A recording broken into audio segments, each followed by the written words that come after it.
How's it going? It's good. How are you doing? I'm good. I'm good. I appreciate you doing this. Of course. Yeah, very happy to. Where are you right now? I'm in Mansfield. We just moved from Fort Worth a few months ago. But let's dive in. I want to talk a little bit about the kind of similarity between us. We both grew up with dads that are involved in politics and that, like, kind of having that authoritative figure growing up, both in the home, but also in our communities. My dad was a Marine, a cop, and now he's mayor of Arlington. And your father was also heavily involved in politics. So I'm curious with you if you kind of did what I did a bit, which was rebel against some of that structure and authority that, I saw within my dad. Was that something that you also had a bit of as, a kid and as a teenager? Yeah, I think, not too uncommon, right? To see what your dad is doing and say, I want to do anything but that. And for me, my dad was very involved in politics. He was a county commissioner, and then he was a county judge. And for those not from Texas, they may not realize that county judge, it's kind of like being the mayor of the county. It's less a judicial function and more of an executive function. And so, in El Paso County, he was the one of the top Democrats, one of the top civic and political leaders. You couldn't walk down the street, go into a restaurant, uh, you know, go buy a donut without, if you were with your dad, without somebody stopping him, shaking his hand, or, it's just the nature of politics, right? It's about people and connecting. And that was incredibly overwhelming for me, intimidating. I was a really shy, awkward kid. And my dad would say, "Hey, go say hello to the city council person over there and introduce yourself. Tell them you're Pat O'Rourke's kid." All that stuff. Just I was like, no way ever. And I really pursued music, reading, writing, literature, the arts. Wanted to do something creative with my life, and I didn't want in any way to be in any kind of public position. So, it's ironic that, now I am or have been, at least in the past. But yeah, that was definitely a part of my growing up and my childhood. And by the way, now looking back on this stuff, I can see, and I can remember the positive and thrilling parts of it, of, the great parts about being with people and gathering and communicating and connecting and being part of something bigger than yourself, which he certainly was. And so undoubtedly, he deeply influenced who I am today, including my pursuit of public service, even if at the time when I was growing up, I didn't get it or understand it or feel like that was my future. Yeah. Well, do you remember like the thing for you, the earliest memory of being like, hey, maybe I do want to get involved in politics? Like what was the catalyst for that? You know, I mentioned music, and I used the term loosely. I was never a great musician, but I played in bands with some great musicians, and in those bands, and part of punk rock culture in the 80s and 90s, it was starting your own label, starting your own band. You write your own songs, you book your own tours, and touring the country with three other guys and meeting people all over the US and Canada, and sleeping on couches and floors and playing on bills with other bands that we were meeting for the first time. That level of connection and community, I now know with the aid of hindsight, is it's akin to politics. It's traveling, it's meeting, it's listening, it's sharing your story, it's listening to other people's stories. It's set to music, and there's a different kind of performative aspect to it when you're on a stage in front of an audience, and you're making a connection that way. But when I was running for Senate in 2017 and 2018 in Texas, and I visited every one of the 254 counties, and I was just an absolute nobody at the start of that, in my truck going from one town to the next. Man, it really reminded me of punk rock days of touring and showing up and introducing myself and connecting and listening and, being part of something, and it would grow over time. So that may have been, even though it was unwitting and I don't know that I fully appreciated it. I think that was probably kind of the first political, act in some way. But I moved back to El Paso in the late 90s after living in New York for a while, started a small business. We were very successful, very lucky. And as I got more involved in civic life, really as a way to develop customers and to be engaged and to, have a presence and all in service to our customers and my team and the future of our business, I just got more and more excited about our community here in El Paso and wanted to play a bigger role. And it just led to ultimately running for city council. And so that was my kind of, unorthodox kind of different path into politics than perhaps a lot of other people. But again, undoubtedly connected to my dad and the experience influence that he produced in my life. I'm curious too, because, there's some parallels in being an actor and then also being in politics, in that there are people kind of sometimes cross certain boundaries whenever you're in the public eye that they wouldn't with someone who's not. And I'm curious for you, like what your experience was like as you got more heavily involved in politics. I'm assuming your privacy kind of got less and less.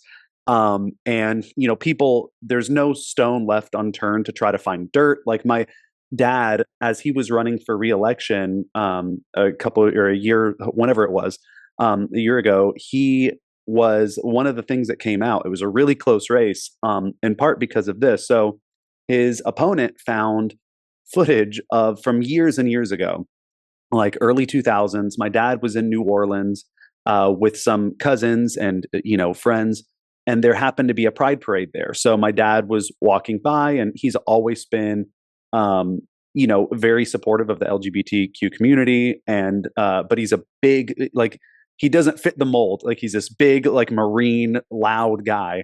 And they were shooting a documentary there called "Hate Thy Neighbor," and it's all about following these different hate groups that are protesting at pride parades or anti-Black groups or whatever it is. And they were following this kind of Westboro Baptist style type of church that was there protesting the pride parade.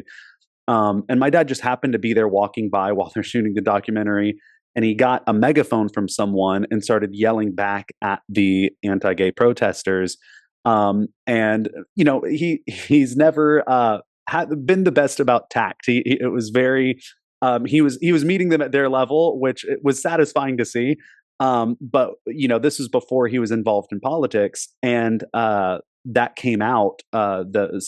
His political opponent found that footage, and they started sending out pamphlets with, like, my dad at this pride parade and all this stuff, trying to paint him in a certain way. And it hurt his campaign. It was a lot closer than he was expecting, and he still ended up winning. But I'm curious for you, what has been your experience with, like, losing a lot of, especially as a shy person, some of that privacy, and how have you been able to kind of balance that in what you're doing for the community, but also wanting to kind of protect your family's privacy? Yeah. Well, first of all, I think the story about your dad is awesome. I mean, that's the kind of, if you even want to call it a scandal, that's the kind of scandal you want to have. I mean, that's something to be proud of. And, without knowing all the details, just the fact that, you stand up to those who are trying to intimidate or silence folks who in many cases are already marginalized. Yeah. More power to them. I'll tell you a funny story. So I'm running for city council. This is 2005. And, when I moved back to El Paso, I was really aimless, a bit of a fuck up, couldn't quite get my feet on the ground and figure out where I was going. I was working for my mom, who was a really successful entrepreneur, had a furniture store called Charlotte's Furniture in El Paso. I was the inventory manager working in the warehouse, and I hated it. Absolutely hated it. I didn't know why I had moved back from New York. I didn't have any friends here. And on my birthday in 1998, I'd gone out with friends, drank too much, and got pulled over and arrested for a DWI. Real big mistake, thank God nobody got hurt. I didn't get hurt. Nobody else was hurt, but people get hurt all the time with people who drink too much and get on the road. So fucked up, my mistake, big one. And in the years subsequent to 98, I start this business, I get my life together. I have some direction and purpose. I hire a bunch of people. I'm contributing to the economy. I'm a good public citizen. I'm on all these boards and commissions. I'm a Rotarian. And I'm in this first televised debate with the incumbent that I'm running against. And right out of the gates, he brings up my DWI.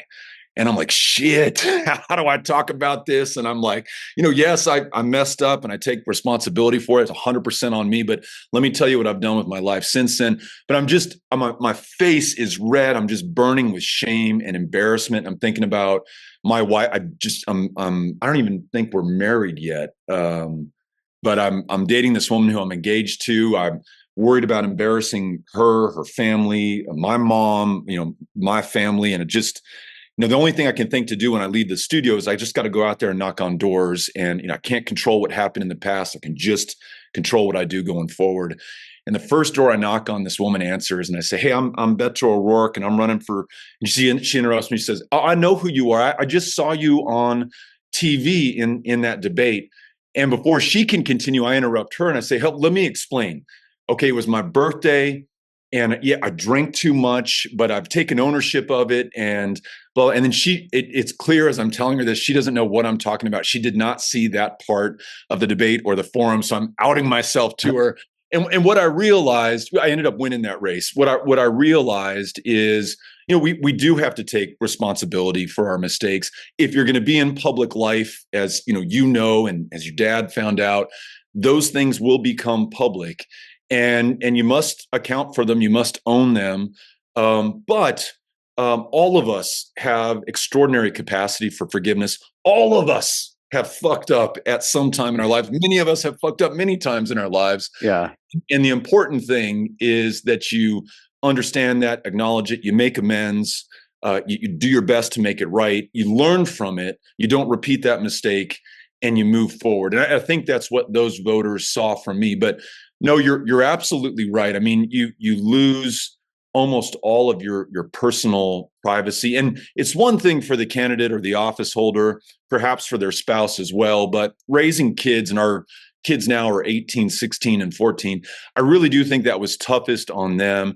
And not unlike, young Beto O'Rourke going out with his dad, Pat O'Rourke, we can't go anywhere as a family where folks will not approach us. And I love it because I love people and I love politics. And I'm always happy to listen to people, even if they, disagree with me and want to tell me that. The only thing I have to tell you that bugs me is if I'm with my kids and we're doing something like I'm at their basketball game, or, we're going out to the movies, and someone takes a little bit of that special, precious, private time together. If they want to say hi, that's great. If they want to take a picture, I'm okay. Sometimes it's too much, but that is the price of being in public life and devoting yourself to public service. And in the balance, I think that's an okay price to pay.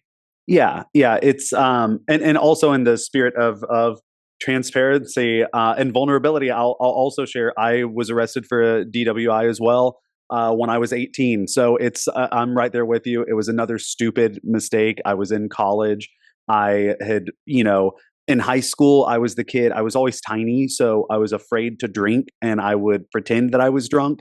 And then in college, I was like, whatever, I'm an adult now. I'm actually going to drink, but I didn't know my limit.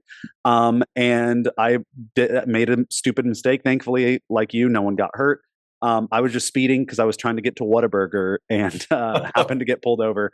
So I'm right there with you. But yeah, I agree. My kids, I've got three: a 9-year-old girl, a 6-year-old girl, and a 4-year-old boy. And it's that's the only time it bothers me. Like if we're out and about, they're really shy as well. My oldest is on the autism spectrum, and sometimes it can be a little like, especially if we're at a chosen centric event, um, it can get like, you get kind of bombarded by people, and it's really overwhelming to the kids at times. So it's about like, if striking that balance between being present with these people that are coming up. You want to give them a good interaction, and like, show them that you do care, and it's meaningful. I want to share these moments with people, but then I also have to sometimes set boundaries and be like, hey, we'll come back, I've got to get my kids out of here, or whatever it is. And it's, as a people pleaser, it can be tricky at times, but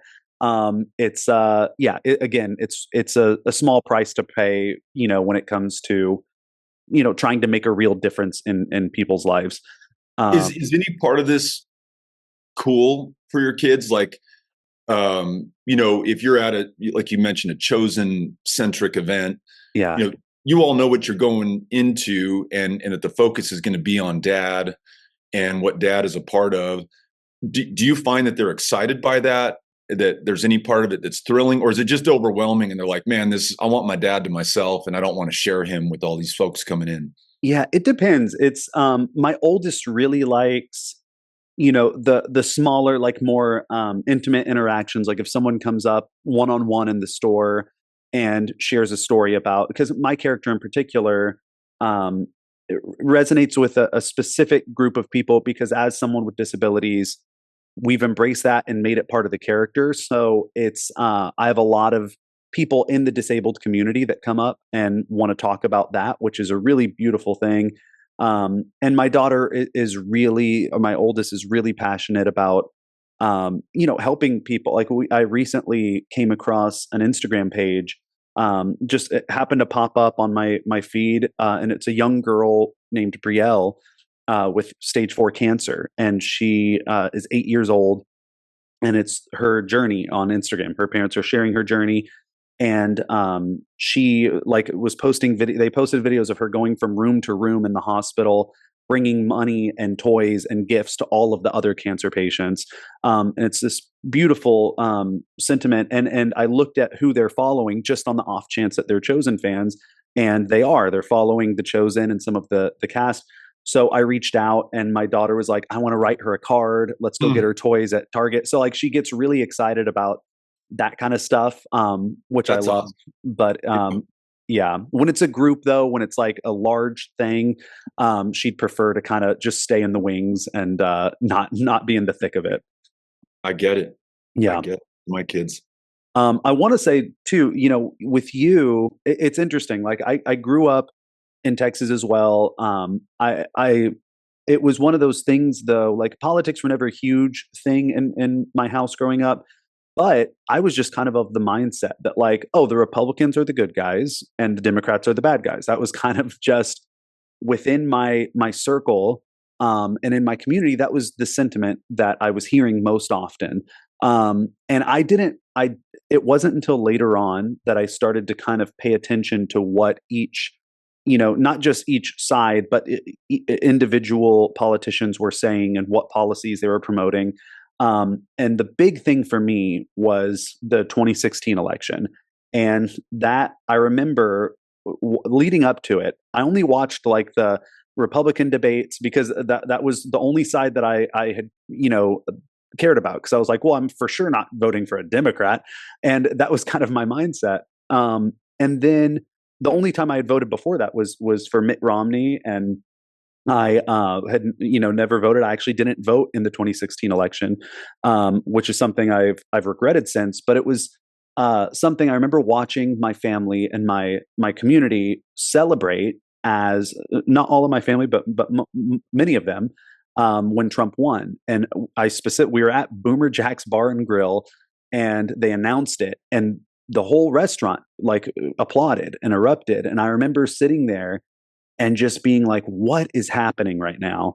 Because surely they're not watching the same person I've been watching the last, couple of years.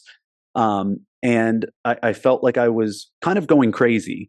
And as I started to reflect and really pay attention to what people were talking about, and I started to realize, like, my wife grew up in a similar situation, so I would float these ideas, be like, hey, maybe the liberals aren't wrong about this thing, and then maybe this thing. And I was already very socially progressive without real, like, I never could have put the term Democrat or liberal on it because that was bad. And then finally, once I kind of freed myself of that, and deconstructed certain biases that I was taught as a kid, I was able to just kind of own, like, hey, this is what I believe, and you don't have to like it. And I very proudly, you were the first Democrat that I ever voted for in 2018, and I proudly did again whenever you're running for governor. So thank you for being very formative for me in my evolution as when it comes to my politics and when it comes to the candidates that I look for. But for you, I'm curious, how did your political opinions evolve over the years, and did you have to deconstruct any other biases or opinions that you inherited from your parents?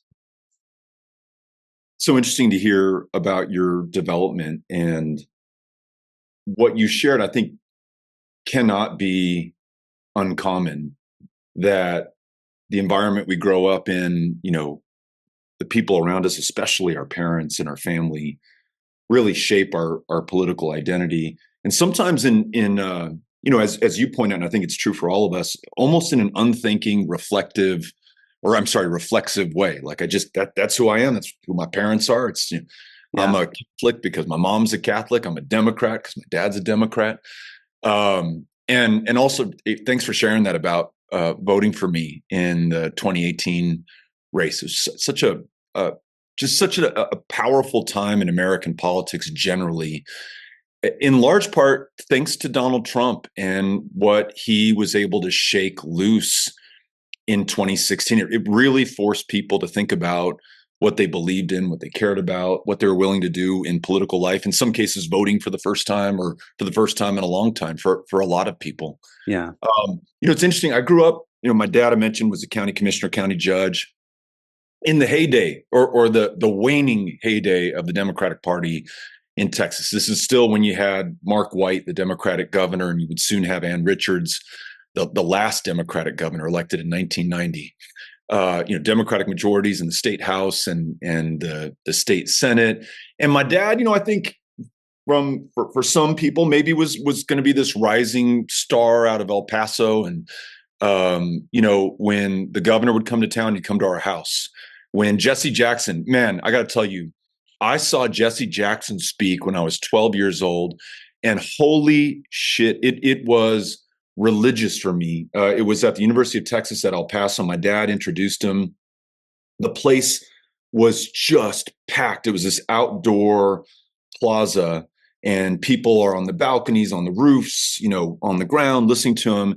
And his soaring eloquence, it was like poetry or song more than it was politics. And it just, as a 12-year-old, like when you first, like, imagine being 12 years old, in 1974, and you hear your first Led Zeppelin show, or whatever, and just blows your mind. For me, actually going back to your question about politics, maybe that was it. Maybe that was the revelation or the epiphany, was seeing Jesse Jackson.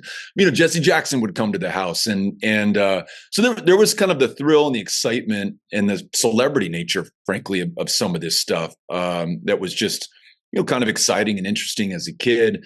My mom was a Republican. Small business owner, and her parents were Republicans. And if you're a business owner and you care about the economy and fiscal issues are the most important to you, well, you're going to be a Republican. And that's who she was. And she was a conservative Catholic. She was opposed to abortion, for example, and probably not unlike most Americans, like the idea of gay marriage in the 1980s, or just that people were gay, probably wasn't something that she was fully down with, right? And so that was the household I grew up in. My dad left politics after his county judge term ended in 87, went to become a small business owner himself, returned to politics as a Republican, ran for Congress as a Republican in El Paso, lost, stayed involved in Republican Party politics. So it was an interesting formative experience to see my dad successful and involved in Democratic politics, my mom a Republican, my dad later a Republican, and also just to probably through them to have had the chance to get to know and listen to and speak with and sometimes argue with other Republicans of their generation in my life. And it was really helpful to come to this conclusion, which is we're all, for the most part, good people. You are not a bad American or less patriotic because you're of a different political persuasion than I am. I think you maybe had some different experiences. Maybe you grew up in a different household. You just see things a little bit differently than I do. And perhaps those institutions associated with a given party, and perhaps right now it's the Democratic Party, haven't worked for you in your life, and you'd like to see this country change course. And the things that I might find either unappealing or downright dangerous, or maybe even existential to American democracy, those make sense to you because this system just has failed you terribly, and you're looking for something better. In other words, it doesn't come out of malice.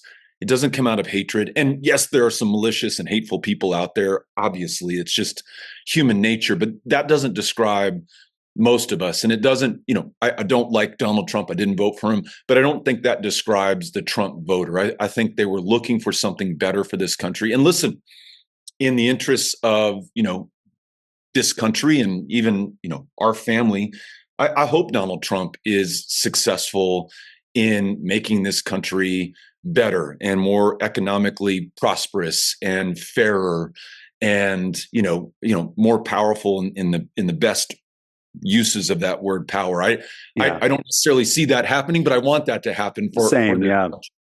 And so yeah, I'm definitely a Democrat, proud to be one. I fight for the values and the goals that I think define this party. But I don't think you need to do that in a way that pits you against a Republican as your mortal enemy, or that there's something inherently flawed or wrong with them. My time in Congress was there for 6 years. I was in the minority. Only way to get anything done in the minority was to find a Republican with whom you could work. And the only way to get that stuff passed when Donald Trump was president, when I was in Congress, was to get him to sign that into law. And we were lucky enough to get some legislation passed and signed by President Trump. So I do think, in this democracy, where there's a will, there's a way.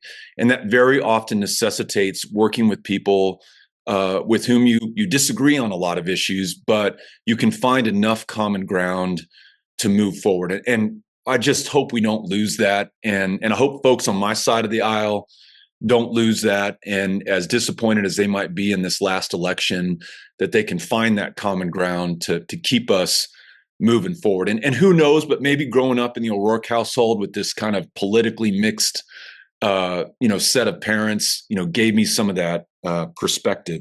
I don't know. Yeah. How do you see it? Because you live in a part of the state, El Paso, where I am talking to you from right now, is one of the last Democratic bastions left in Texas, literally. Yeah. And you're in one of the places that has very often been described as one of the most prominent urban Republican counties in the country. In fact, I think Tarrant County is the largest reliably urban Republican county in the state. So yeah. How do you see finding that common ground, or how our perspectives or reflexive identities allow us or keep us from coming together on the big stuff? Yeah, it's really tricky, and discouraging at times.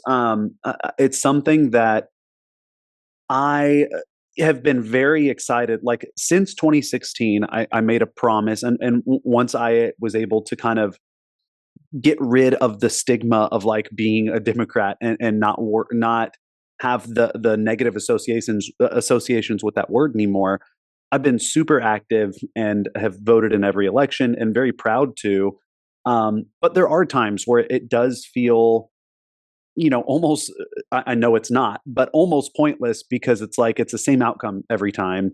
And it's been especially like two areas I'm so passionate about are gun violence and immigration. And I think that in Texas, it's I know there are a lot of other like-minded people here, but it feels like those two issues in particular, I don't. And this is what I wanted. Another thing I wanted to ask you. So it's kind of a good segue. I'm curious what you feel.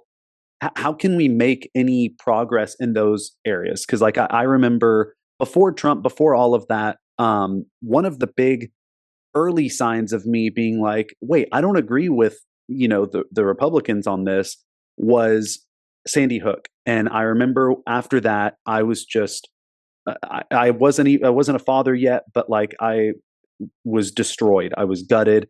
And I remember sitting with my wife, who we were just dating at the time, and saying, like, this is going to be the thing that changes everything. This is going to be the thing where we finally get, you know, just things in place that can help us prevent this from happening again. And it didn't. And then Uvalde and all of these other, shootings have happened. I'm curious what you like. You have so much success at gaining bipartisan support and reaching across the aisle.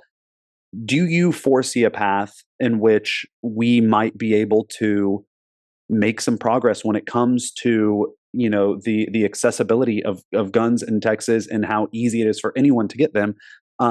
What can we do? Like what are the paths forward for that? Yeah, I do have some hope, and I'm glad you raised this because, again, I think this is something that transcends partisanship. I have yet to meet the Texan or the American, for that matter, who is okay with the level of violence in this country, and specifically gun violence in schools. And we're now more than 2.5 years since those 19 children and those two teachers were gunned down in Uvalde, and Yeah. we all know or we don't know, but we have a sense of what those parents went through, identifying their kids by the shoes they were wearing because their faces and bodies were so badly disfigured by this weapon that was originally engineered, designed, and sold to militaries for use on battlefields because it destroys your opponent. They bleed out before they can be revived and put back on the battlefield. It's really good at doing that. It was its intended purpose. And to be trained against children at point blank range, or in El Paso, we had a terrible, terrible slaughter in 2019. Someone who was inspired by this anti-immigrant, xenophobic, nativist language. That there's an invasion coming. People are coming to take over. They're coming to take things from us. And when people begin to describe this in military terms, it can't surprise us that someone will respond in a military fashion, take a weapon of war, go into a Walmart and try to kill everyone who looks like an immigrant in that Walmart, which is what happened in 2019, taking the lives of 23 people. No one's okay with that. I mean, there may be some really sick people out there who are okay with that or even cheer that on, but the vast majority of us don't like that. And the question is, okay, well, how do we resolve it? And there's a school of thought that we need more guns. If those shoppers in that Walmart, if those teachers at that school in Uvalde, if only they had been armed, they could have stopped the assailant. And look, there's some logic to that, right? And there are instances that we can point to. The Sutherland Springs shooting, another terrible tragedy in Texas where people were slaughtered inside of a church, and the assailant in that case was brought down by somebody who had a firearm. And so there's a logic to that. I think, though, in a country where there are more guns than there are people, and there's 330 million of us, and there are more than 330 million guns in America, if more guns were the answer, then we would see a reduction in gun violence, in gun deaths, not this level that exceeds anything that you see in the world outside of a war zone. And in some cases, our levels of gun violence are higher than those in war zones. You think about how chaotic and anarchic Haiti is, the country of Haiti, ruled by gangs and warlords, and shootings are incredibly common. There are parts of the United States right now that are far deadlier than the country of Haiti. because of this unchecked ability to use guns against ourselves or against one another. So why am I hopeful? Just given what I just described, it's just when I look at American history, when we've taken on, I mean, the biggest challenges to our communities and to our country. You think about Jim Crow, the end of Reconstruction until 1964. If you were Black, you were not a full citizen. You could be harassed, brutalized, killed with impunity. You could not vote in elections. You could not hold political office. Incredibly difficult to get a loan to buy a house, to ensure your kids could go to a good school. College, forget about it. How did we overcome that in America? We did through intergenerational, persistent protest, advocacy, ingenuity, the initiative that people took, and the heroism and courage that saw people not only risk their lives but lose their lives. Young girls in a church bombing in the South, John Lewis beaten nearly to death, marching across the Edmund Pettus Bridge, just standing up for the right to vote.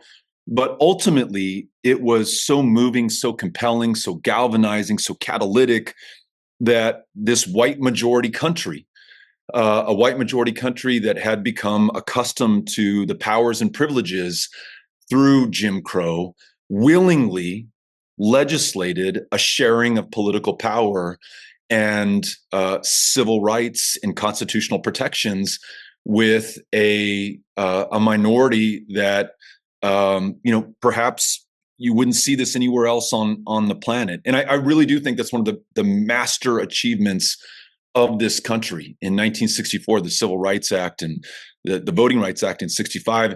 And guess what? That came out of Texas. It came out of the state that you and I share and raised us. Probably one of the last places that you would have thought it was going to come from, right?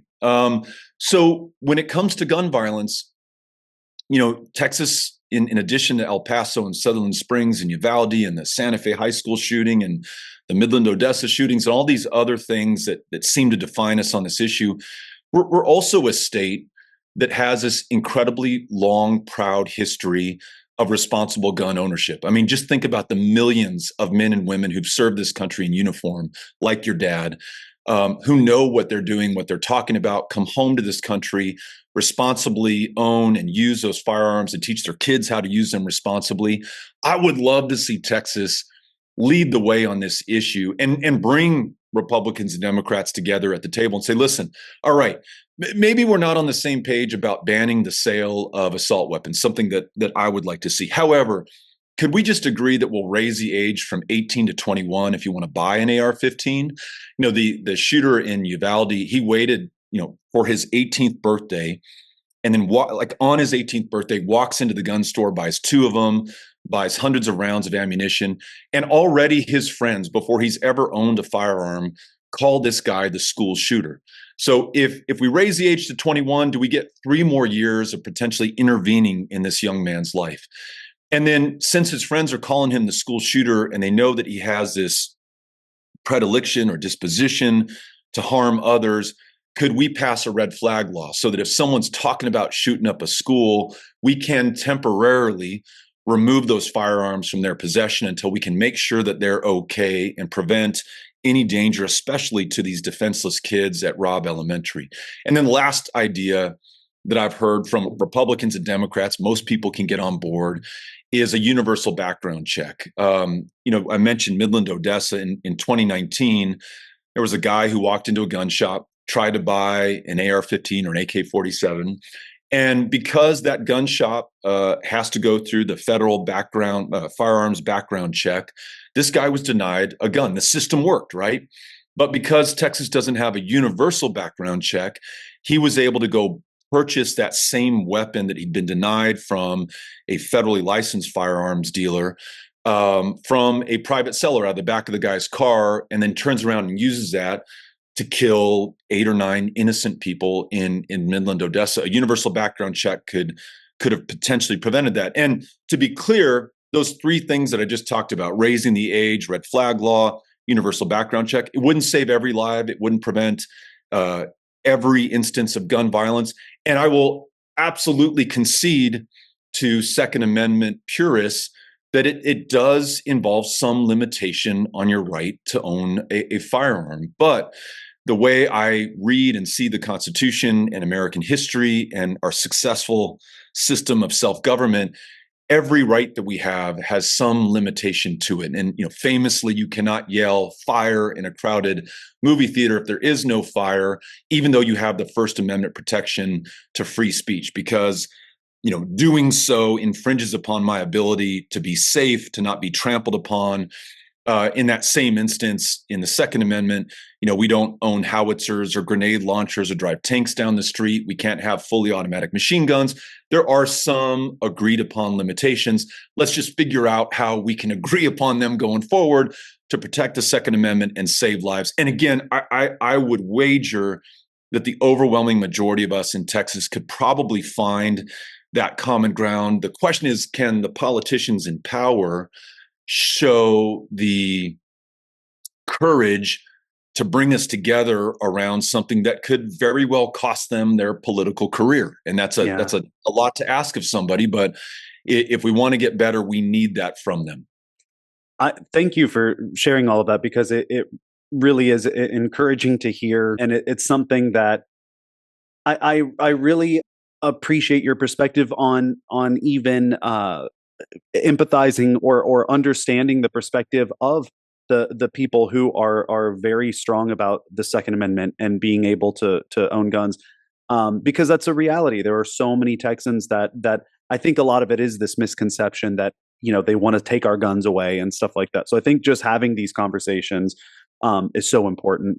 And I want to ask, in that same vein, I really admire about the Democratic Party is the ability to be introspective and to also hear other perspectives and to listen to other people. And there's, not this blind loyalty that you sometimes see on the right, I think a little more frequently. And I think that's good. I think it's important to check ourselves and to, as we gather data and information, and our perspective starts to broaden, to be able to have the ability to change our mind about things and to grow, because change is necessary for growth. But I'm curious, it seems almost like a double-edged sword, because I had several friends who align with me when it comes to most issues that are very progressive, that align in a lot of those areas, but because of their dissatisfaction, have kind of, as an act of protest, didn't vote or would vote third party or things like that, just out of frustration with the Democratic Party as a whole. So I feel like there's got to be a line where it's like, yes, we want to keep ourselves in check. We want to be able to, hear other perspectives. We want to be able to grow. But at the same time, doing nothing or voting, third party, it's anyone's right, but then it can be counterproductive. What do you think that we as a Democratic Party can do to have better results moving forward? This is the question of the hour, and you posed it so well. And again, you mentioned empathy a second ago. I mean, I think that shows extraordinary empathy, that we don't judge people for the way they vote or that they don't vote, or we don't say, hey, you're throwing away your vote by voting for this third party. That in a democracy, those votes are proxies for people's voices. And this is their way of telling us what they want or how they feel or the level of dissatisfaction or concurrence that they feel for a given party or a candidate.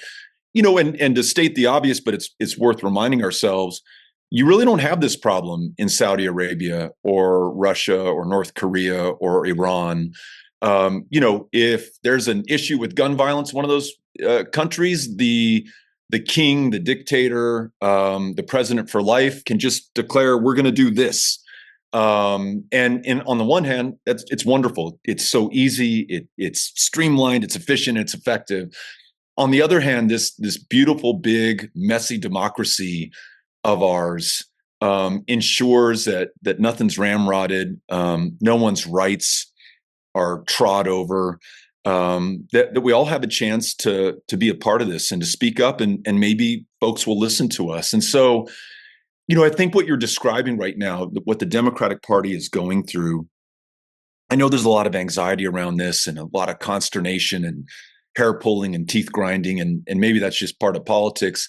But I also think it's really beautiful that you have millions of people who, in a very powerful but very peaceful, nonviolent, small d democratic way, are trying to register, their thoughts or feelings about the future of this country. And one of the things that we have to read, or one of the things I read as a Democrat, is that there's real unease with our party right now, and our ability to effectively communicate what we are for, how we will make people's lives better.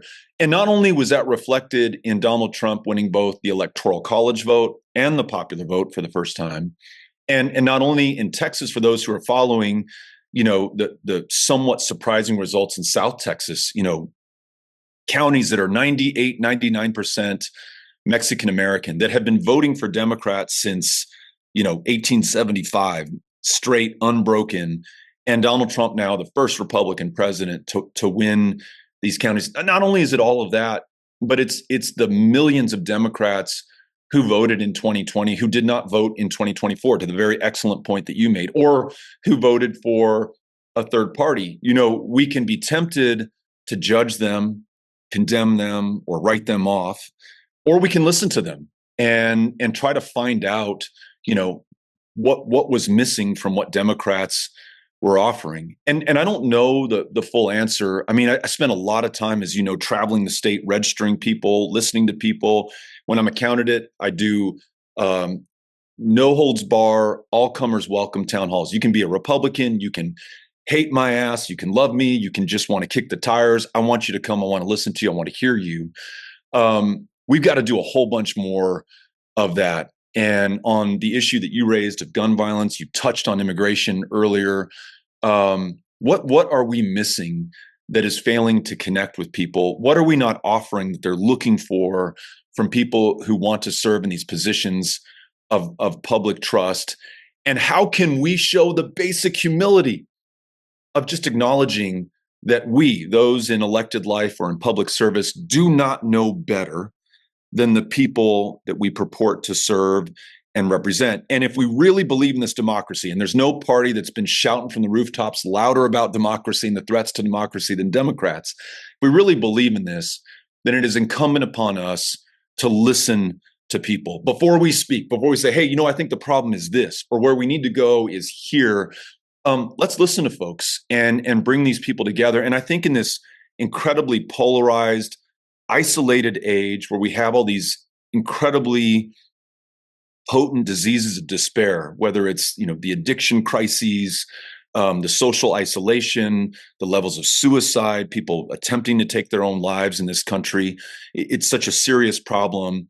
It wouldn't be the worst idea in the world to find more ways to come together. I mentioned I was a Rotarian earlier. I miss those days of every Thursday at noon going down to First Presbyterian Church and convening with 300 people that I wouldn't see otherwise in my life, most of whom are Republicans, probably didn't vote for me in those city council and congressional elections, but who it's so wonderful just to enter into fellowship with and to learn from. We're just not doing enough of that. So, I don't have, nor should I think that I should have a clear, concise answer to your question, because I think we need to do so much listening going forward. And out of that, I'm confident, Jordan, something good is going to arise. I think we're going to get good candidates, people from the communities who want to serve one another, great ideas, and hopefully a rejuvenation of a party that, perhaps became a little bit comfortable in its own ways. And in some cases, in elected leaders thinking that they know better than those that they want to serve or should be representing. So what a challenge for us, but I'm excited for it. Same. Are there any specific Democratic leaders or rising leaders that you're particularly excited about, or that you see, as potential leaders in this rejuvenation of the party? So many, and just to center on a few in Texas, in Houston, you've got people like Christian Menifee and Chris Hollins, who most of your listeners will not have heard of. They're in elected office in Harris County, but they are so smart, so effective, so eloquent, just extraordinary communicators and leaders. County Judge Andy Brown in Travis County, which is where Austin is, or Clay Jenkins, closer to you, in Dallas County. You've got Greg Casar, new member of Congress, who's maybe even younger than you are, and is a rising star. Veronica Escobar here in El Paso, Jasmine Crockett.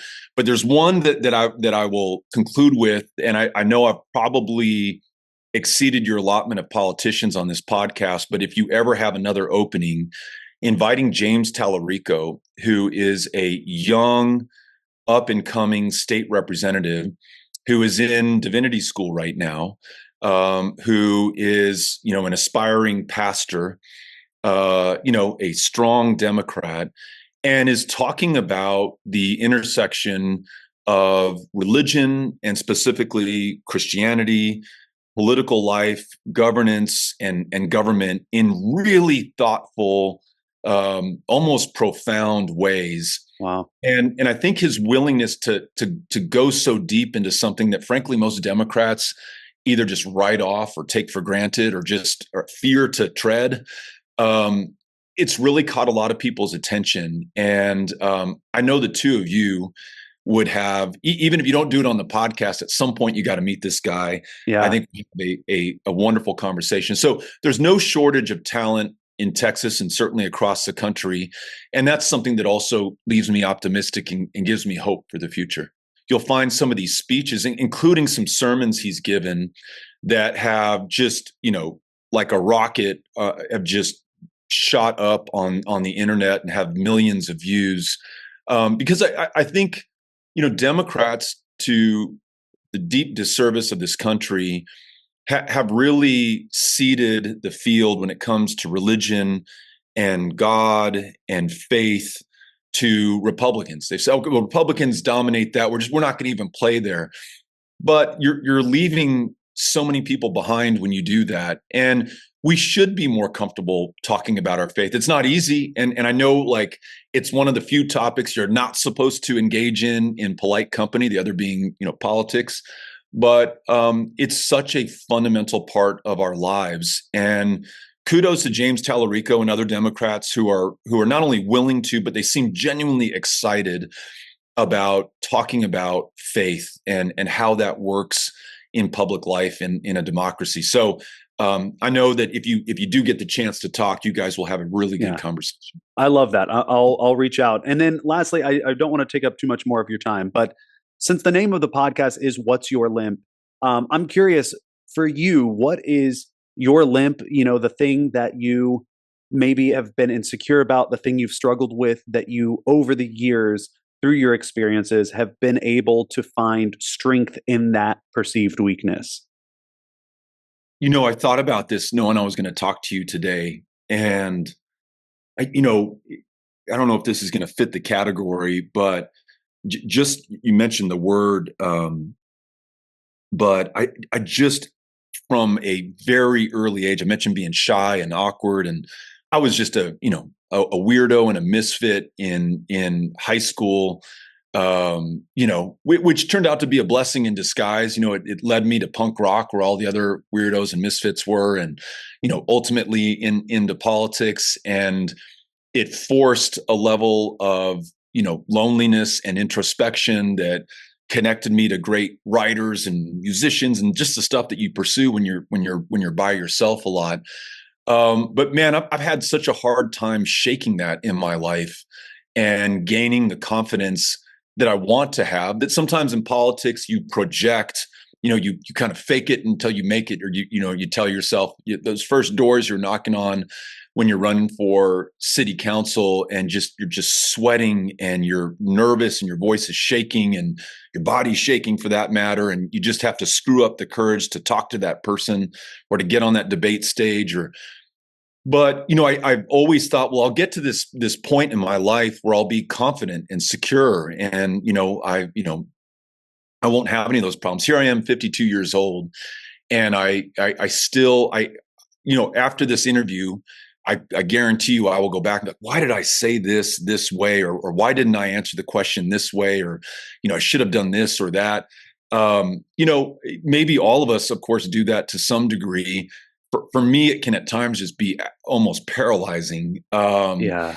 But, age, time with kids, practice and the things that I love and try to pursue makes all that better. But that's been one of my real lifelong challenges that I've worked to overcome and am still working on. Yeah. Well, I mean, I just want to say I appreciate your candor, your vulnerability, your compassion. It's been on full display ever, since I first, learned of you years ago. And I think it's just so important. Your ability to be introspective and to, admit to not having all the answers or to not having, all the confidence in the world or whatever it may be, but your willingness to, in spite of any of that, continue to trudge along and try to do the right thing and to try to help others is really inspiring, and it's inspired me personally. So just thank you so much for everything that you do. Well, likewise, thank you for reaching out to me in the first place. And because you reached out to me, I've now been able to take in the great work that you and your castmates and the whole team have been doing that obviously have touched so many millions of people. And I fully understand why now. And then also just the attitude and the way in which you have these conversations. I had a chance to listen to some of the other interviews you've done and what you've been able to bring out of people and bring to your listeners. And, you and I were talking earlier about, just how divided and polarized and isolated so many people are right now. And this is a way to bring people together. And I've got to think there are almost certainly people who will be listening to us talk today who don't share my perspective on the world, may not share yours and may love what you do, but may say, well, I wish this guy would stay out of politics. I wish he'd just focus on acting and storytelling. But you know what? That's how we break through. And that's how we bring people together to hopefully ensure this country continues to do great things. So thanks for doing your part and for allowing me to join you on it today. Of course, anytime. I hope our paths cross again soon, and I will reach out to James. So I'm excited to try to connect with him too. Andale. Okay. Well, thanks again. Thank you. Yes. Take care. Adios. Bye-bye.